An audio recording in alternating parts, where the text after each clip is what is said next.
அவன் கஞ்சா அடிக்க மாட்டான். தெளிவு இல்லாதனாலதான் இவ்வளவு பிரச்சனையும். தெளிவு எப்படி பிறக்குது? விழிப்புணர்வால பிறக்குது. விழிப்புணர்வு எப்படி பிறக்குது? தியானத்தால பிறக்குது. அவன் தியானம் பண்ண பண்ண பண்ண மனதின் ஓட்டம் அப்படியே குறையும். அவன் எண்ணங்கள்லாம் குறையும். அவன் அமைதி நிலை ஆவான். அவன் அமைதி நிலை ஆவ ஆவ ஆவ விழிப்புணர்வு பிறக்குது. இப்ப விழிப்புணர்வு பிறக்கும் போது தெளிவு பிறக்குது. தெளிவு பிறக்கும் போது தான் ஞானமே பிறக்குது. அப்ப அடிப்படை மனசுதான் பேஸ். மனசுதான் கடக்கால். மனசுதான்.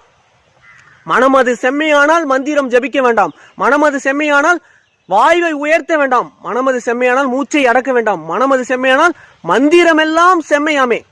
அப்ப மனசுதான் பேஸ். எல்லாமே மனசுதான். கடக்காலே மனசுதான். அப்ப மனசை திடப்படுத்துங்க, மனசை ஒழுங்குபடுத்துங்க, மனசை உறுதிப்படுத்துங்க, மனசை ஒருமுகப்படுத்துங்க, மனசை ஒருநிலைப்படுத்துங்க, மனசை உள்முகமாக திருப்புங்க. அவன் உளவியல் நோயில் இருக்கான்.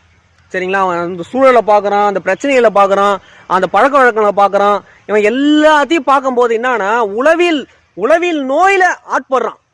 சரிங்களா? அதுல அடிமையாகிறான். உளவியல் நோயில அடிமையாகிறான். அப்ப இதுல நம்ம என்ன புரிஞ்சுக்கணும்னா, உள்முக பயணம் இருக்கணும். மனம் உள்முகமாக திரும்பணும். உங்க சிந்தனை உள்முகமா திரும்பணும். உங்க எண்ணம் உள்முகமா திரும்பணும். உங்க ஐம்புலன் உள்முகமா திரும்பணும்.